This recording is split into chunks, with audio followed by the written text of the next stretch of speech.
कर्पूरिगौरं करुणावतारं संसारसारं भुजगेन्द्रहारं सदा वसन्तं हृदयारविन्दे भवं भवानी सहितं नमामि।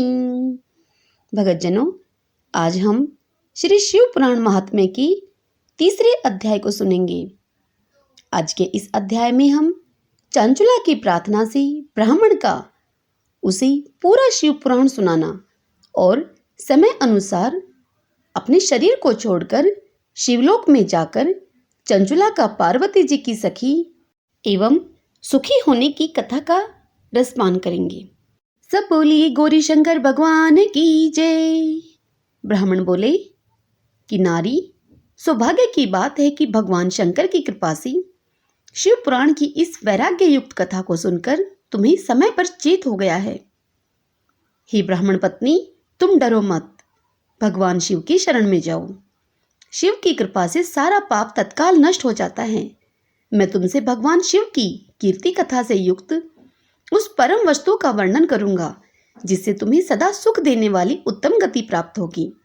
शिव की उत्तम कथा सुनने से ही तुम्हारी बुद्धि इस तरह पश्चाताप से युक्त एवं शुद्ध हो गई है। साथ ही तुम्हारे मन में विषयों के प्रति वैराग्य हो गया है।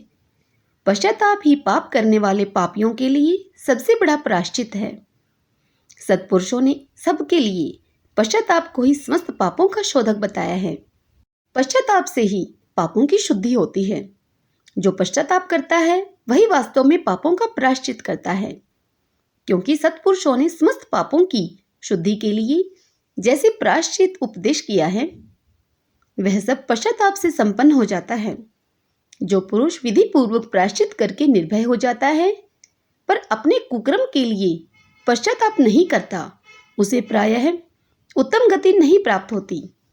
परंतु जिसे अपने कुकृत्य पर हार्दिक पश्चाताप होता है, वह अवश्य उत्तम गति का भागी होता है। इसमें संशय नहीं। इस शिव पुराण की कथा सुनने से जैसी चित्त शुद्धि होती है, वैसी दूसरे उपायों से नहीं होती। जैसे दर्पण साफ करने पर निर्मल हो जाता है, उसी प्रकार इस शिव पुराण की कथा से चित्त अत्यंत शुद्ध हो जाता है। इसमें संशय नहीं है। मनुष्यों के शुद्ध चित्त में जगदम्बा पार्वती सहित भगवान शिव विराजमान रहते हैं। इससे वह विशुद्ध आत्मा पुरुष श्री शाम्ब सदाशिव के पद को प्राप्त होता है। इस उत्तम कथा का श्रवण समस्त मनुष्यों के लिए कल्याण का बीज है। अतः यथोचित शास्त्रोक्त मार्ग से इसकी आराधना अथवा सेवा करनी चाहिए।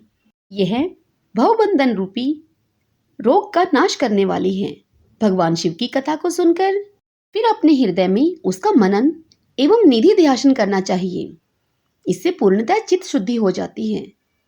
चित्त शुद्धि होने से महेश्वर की भक्ति अपने दोनों पुत्रों ज्ञान और वैराग्य के साथ निश्चय ही प्रकट होती है। तत्पश्चात महेश्वर के अनुग्रह से दिव्य मुक्ति प्राप्त होती है। इसमें संशय नहीं है। जो मुक्ति से वंचित है उसे पशु समझना चाहिए, क्योंकि उसका चित्त माया के बंधन में आसक्त है। वह निश्चय ही संसार बंधन से मुक्त नहीं हो पाता। हे ब्राह्मण पत्नी, इसलिए तुम विषयों से मन को हटा लो और भक्ति भाव से भगवान शंकर की इस परम पावन कथा को सुनो। परमात्मा शंकर की इस कथा को सुनने से तुम्हारे चित्त की शुद्धि होगी और इससे तुम्हें मोक्ष की प्राप्ति हो जाएगी। जो निर्मल चित्त से भगवान शिव के चरण बिंदों का चिंतन करता है, उसके एक ही जन्म में मुक्ति हो जाती है। यह मैं तुमसे सत्य सत्य कहता हूँ। सुत जी कहते हैं, हे शौनक, इतना कहकर वे श्रेष्ठ शिव भगत ब्राह्मण चुप हो गए। उनका हृदय करुणा से आर्द्र हो गया था। वे शुद्ध चित्त महात्मा भगवान शिव के ध्यान में मगन हो गए। तदंतर बिंदुक की पत्नी चंचुला मन ही मन प्रसन्न हो उठी। ब्राह्मण का उक्त उपदेश सुनकर उसके नेत्रों में आनंद के आंसू छलक आए थे। वह ब्राह्मण पत्नी चंचुला हर्ष भरे हृदय से उन श्रेष्ठ ब्राह्मण के दोनों चरणों में गिर पड़ी और हाथ जोड़कर उनसे बोली कि मैं कृतार्थ हो गई। तत्पश्चात उठकर वैराग्य युक्त उत्तम बुद्धि वाली वह स्त्री, जो अपने पापों के कारण आतंकित थी, उन महान शिव भगत ब्राह्मण से हाथ जोड़कर गदगद वाणी में बोली।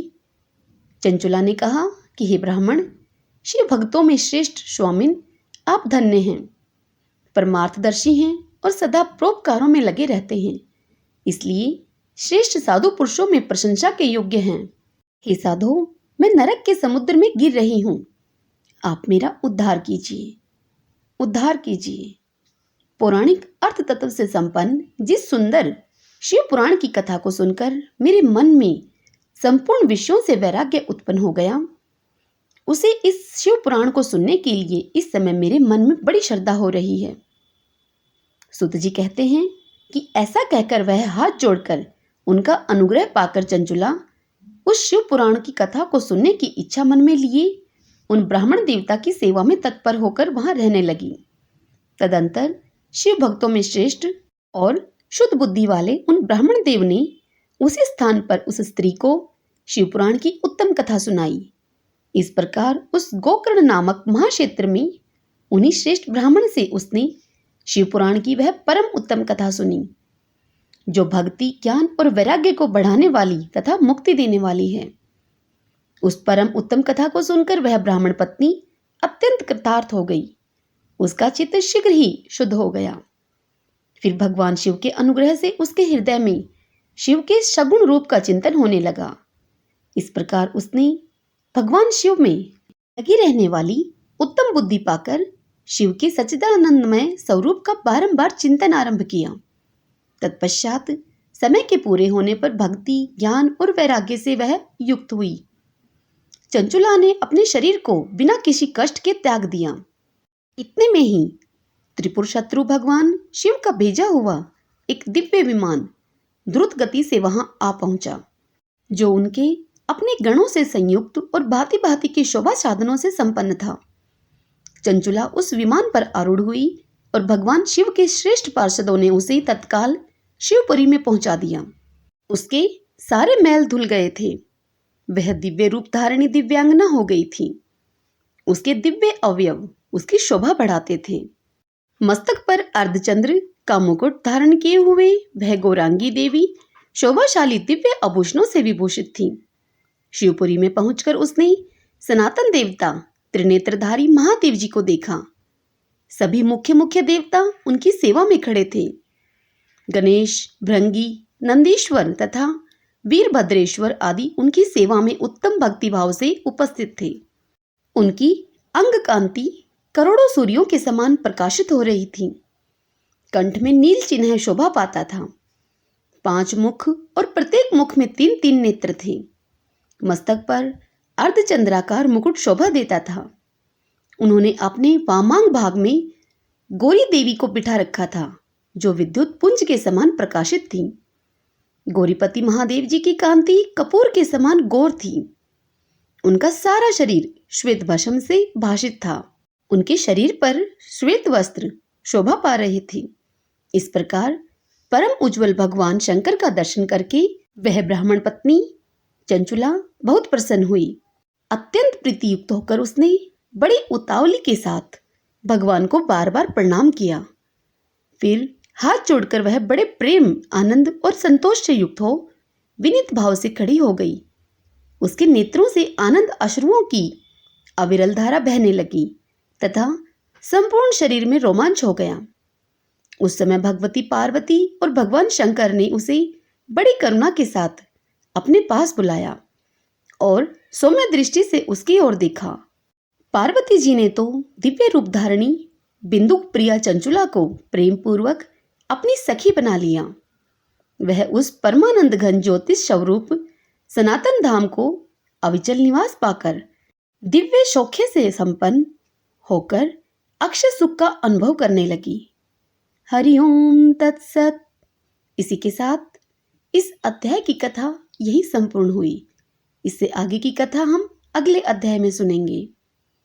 कल के अध्याय में हम चंचुला के प्रयत्न से पार्वती की आज्ञा पाकर तुम्बुरु का विंध्य पर्वत पर शिव पुराण की कथा सुनाकर बिंदुक का पिशाच योनि से उद्धार करना तथा उन दोनों दंपति का शिवधाम में सुखी होना, यह कथा सुनेंगे।